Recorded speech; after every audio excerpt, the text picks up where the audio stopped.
All right, there seems to be a lot of similarities between the witch hunt against Donald Trump and the witch hunt against Boris Johnson, even though, as leaders, they are very different. Boris is a liberal, metropolitan, pro green, net zero weirdo, and Trump is more nationalist and more populist and all that. Right, we get it. The issue is that the establishment are against both of them, regardless, because they still challenge the orthodoxy of the current establishment from different angles, different wings. So, Donald Trump, with everything around him, with the investigations, and of course going against the classified documents, even though Joe Biden has declassified documents, but Joe Biden has classified documents in his garage and other places. That's fine, apparently. Now they're going for Boris Johnson and his journals and his notepads. He's got a number of notebooks or whatever he's been holding as Prime Minister. So Boris Johnson's notebooks have now been seized by Rishi Sunak's civil service, as the officials are now refusing to return them to the former Prime Minister because they are sensitive, because national security. Ooh. Boris Johnson is denying those allegations, obviously. So the officials have advised that the sensitive passages should only be viewed by people with the highest level of security clearance and must be appropriately stored in a secure location if they are returned to Johnson. The review also raised concerns about some of Boris Johnson's WhatsApp messages. We know why, because Rishi Sunak will be exposed. That's the whole point. The whole dispute over these notebooks and the WhatsApp messages, the reality of it is not necessarily that Boris is going to leak some national security issue. It's the fact that clearly in those journals and WhatsApp messages, we got things that will expose our dear leader, Rishi Sunak. So they are trying to prevent Rishi Sunak from being damaged. Why didn't they start some sort of process with all the other former prime ministers? With Tony Blair, for example, he had journals, so he had a lot of sensitive issues around it, and all the other former PMs that we had. Somehow with Boris Johnson, it's a big deal. You just can't really allow him to make his own decisions, and he's following the procedure anyway. It's not like he's going rogue; he's actually following it.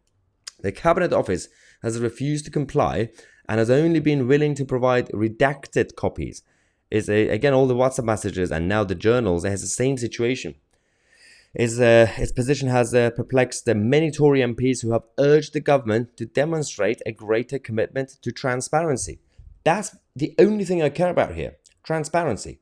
Because, yes, we know there will be secret and sensitive documents when it comes to governments of every country. Nobody wants to jeopardize that. But when it comes to dodgy behavior or anything that's being covered up, we cannot allow another Watergate to happen or any type of gate. We are sick and tired of gates. That's exactly how we allowed the SNP and Nicola Sturgeon to do the alleged financial corruption, right?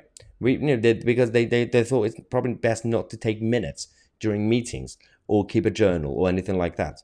Now we don't know exactly where the money is in Scotland. So we cannot encourage this sort of behavior. You have to always question the establishment, always push for transparency. The Cabinet Office has now said that some of the material in question may involve issues of national security, and we appreciate the inquiry's understanding of the need to treat sensitive material appropriately. We will continue to work with both Mr. Johnson and the inquiry to ensure that any materials that may contain security sensitivities are handled appropriately. Where is the line and who sets the line? That's my question. Who decides and how do we decide what's sensitive? I mean, obviously, if someone's leaking the locations of some of our bases around the world, that's obvious. But does it also include a section in those documents exposing Rishi Sunak or Jeremy Hunt of some misconduct or lies? Because if you are the government and you're deciding where the line is, then you are the god of morality, obviously self-entitled and appointed. So unless you have an actual independent body deciding it, we can't really trust you. So a source close to Mr. Johnson, Boris Johnson, insisted that there is no national security sensitive material in the notebooks, describing them as daily jottings from unclassified meetings. However, the Times has been told that the review by the security services identified multiple instances of sensitive material and that concerns had been raised at the highest level, which means Rishi Sunak. The notebooks are now unlikely to be returned before the judicial review due to take place on the 30th of June. I don't know what's going on, but I have a feeling, I think there's more to this story than we are being told right now, because we can only see what we are being told publicly by those close to the Times who are reporting the story, for example. Now, even the mainstream media, the BBC or Channel 4 or Sky News or GB News, none of those guys are talking about any of this because it's too sensitive. Maybe they've been told not to talk about this. Someone tapped them on the shoulder. But this channel, we're independent. We could do whatever we want. I don't care. I mean, there might be a red dot on my forehead any moment. If I disappear, you know what happened. But jokes aside, it is important to talk about transparency. And I think it's important to know exactly whether there are sensitive information in there, or is it just sensitive because Rishi Sunak will be humiliated or embarrassed?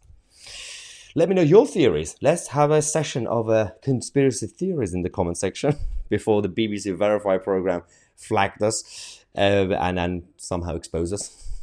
I'm Mahyar Tousi, and we are the media.